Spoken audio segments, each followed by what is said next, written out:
queridos internautas de La Comida de los Locos, pero ahora en su versión podcast. Hemos recibido buenos comentarios respecto del tema a tratar, o el tema que tratamos anteriormente, respecto del encebollado o del impacto del encebollado en el Ecuador. Y asimismo nos han sugerido un nuevo tema, que es acerca de la eutanasia. Recordemos que en febrero de este año, la Corte Constitucional en el Ecuador aprobó el tema de la eutanasia. Pero claro, condicionado a que el defensor del pueblo envíe prácticamente un proyecto en la que pueda operativizar esta práctica. ¿Okay? Este podcast lo hago realmente es quitándome un poco estos atavismos religiosos, morales, éticos, simplemente para analizar el asunto desde un punto de vista estrictamente técnico, sin apasionamientos, sin ningún tipo de historias de telenovela ni nada que ver. ¿Okay? Pero antes que todo, revisemos algunos conceptos que sí serían bueno aclarar. El primero, acerca de la eugenesia.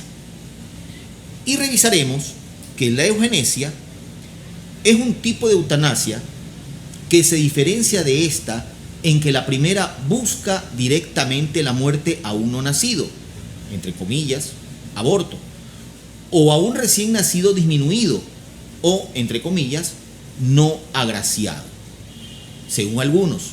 Y la eutanasia la busca en un minusválido, viejo o un enfermo incurable que obviamente está sufriendo demasiado. Entonces, ¿por qué hacemos hincapié en este principio? Porque aquí empieza todo, con el tema de la eugenesia. La eugenesia, pues, es una visión en la cual algunos estados quisieron aplicarla casualmente para purificar el tema de la raza, para que el conglomerado social de aquel estado o de aquel país sea siempre fuerte. Y obviamente alcanzó el pináculo allá en la década de los 30 y 40 en Alemania. Y ahí saltamos al tema de la eutanasia. En la eutanasia, en cambio, se conoce como la muerte piadosa. Esa muerte que hay que provocarla para que la persona que está padeciendo una enfermedad grave, degenerativa, dolorosísima, que le impide su libre desenvolvimiento, pueda tener un descanso en paz. Y bueno, pues aquí tenemos que en la década de los 30, en Alemania, se aprobó la eutanasia. Pero antes tuvo su preámbulo con la eugenesia. Se aprobó primero la eugenesia y empezó obviamente a impedirse los nacimientos de personas, de niños que eran hijos de gente demente, de esquizofrénicos, de gente con disminuciones mentales, de gente alcohólicas, hasta incluso con temas de drogadicción, etcétera, etcétera, ¿verdad? Y de allí, como arte de magia, empezó a extenderse ya como un tipo de eutanasia a personas enfermas, minusválidos, que el Estado consideraba, a través obviamente de un cuerpo médico, que definitivamente merecían esa aplicación y ese tratamiento. ¿Ok? Les voy a leer esto que me parece interesante que lo sepan para ver a qué nos recuerda, pues, ¿verdad? ¿Qué dice? Berlín, 1 de septiembre de 1939. El dirigente del Reich Bowler y el doctor en medicina Brandt están encargados, bajo su responsabilidad, de ampliar la competencia de médicos a designar de tal modo que se pueda conceder una muerte piadosa a los enfermos manifiestamente incurables, habiendo evaluado estrictamente su estado de salud. Firmado Adolf Hitler. Como se dan cuenta, este argumento se vive repitiendo. Se vive repitiendo en los estados que han aprobado esto de la eutanasia. Tenemos que ser claros que existen varios tipos de eutanasia. La eutanasia activa, que es la que prácticamente trata todas estas reformas, incluso la de Ecuador, que es que una tercera persona, un médico, una persona de salud, sea el que la practique y que termine pues con la vida de esta persona que está sufriendo. Y la eutanasia pasiva, que es en cambio cuando el enfermo pide que no se hagan prácticamente más tratamientos, como por ejemplo la persona que sufre de cáncer y que ya no quiere las quimioterapias, o la persona que tiene que tener este tema de los tratamientos renales, casualmente para ya no estar padeciendo estas cuestiones. Entonces le dice al doctor: sabes que yo no quiero. Obviamente estas personas van a degenerar su calidad de vida y en algún momento van a fallecer. Y ahí vienen los cuidados paliativos, que se llaman, que es casualmente el tratamiento médico para que estas personas no sufran mientras su proceso va en completa degeneración.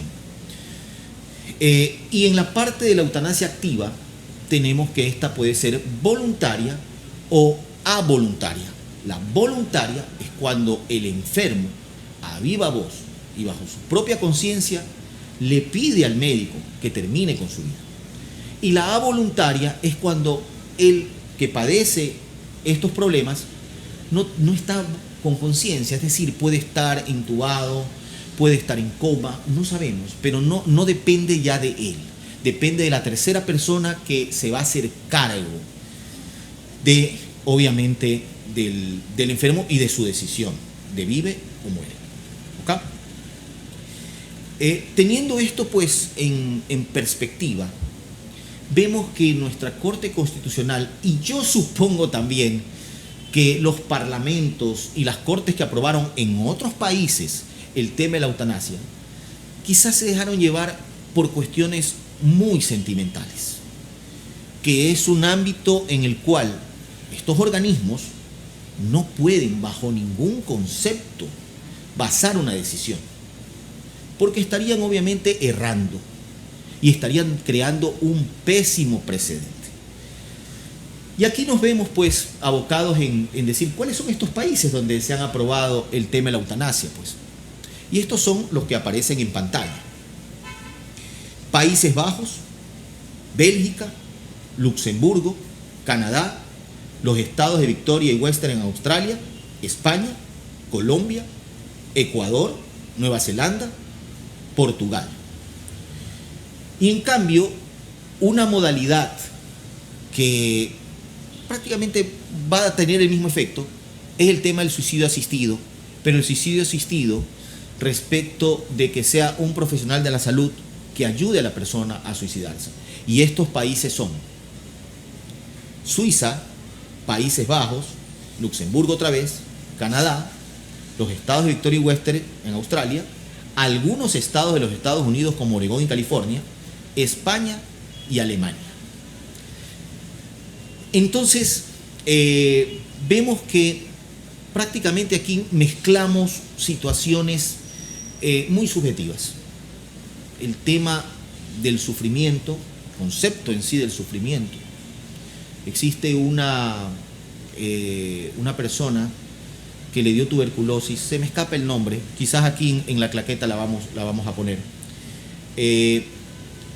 y que le dio el tema de tuberculosis y estuvo perennemente desde pequeño metido en un pulmón de acero que le ayudaba a respirar.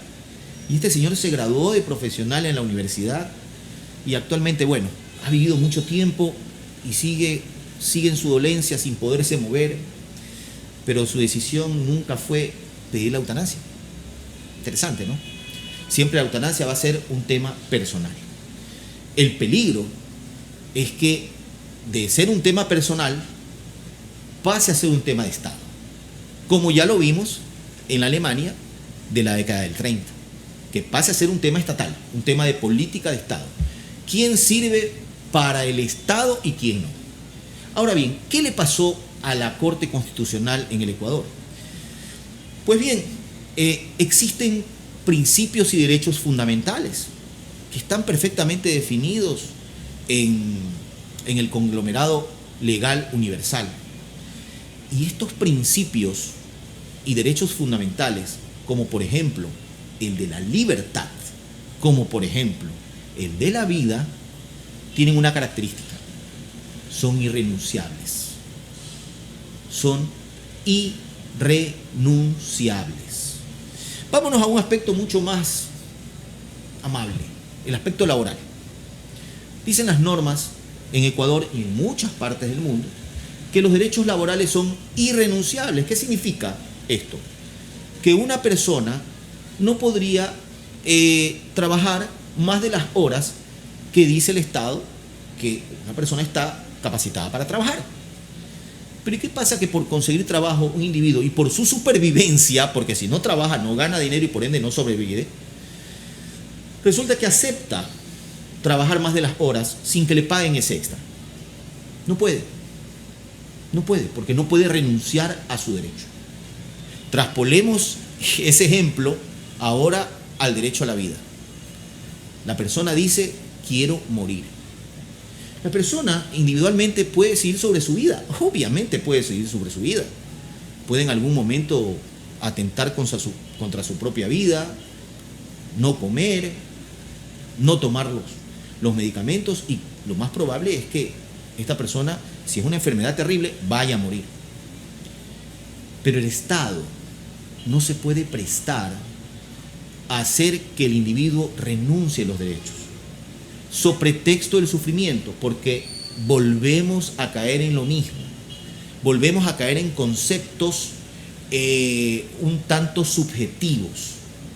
Estaba leyendo un caso que creo que se presentó en Colombia, en la cual una persona, una señora a la cual le había fallecido el esposo era sostén de hogar, ella pues obviamente lo amaba demasiado, falleció y ella no podía soportar. Esto le trajo un sinnúmero de problemas mentales, de crisis, ansiedad, estrés, y todo eso empezó a afectar a su salud.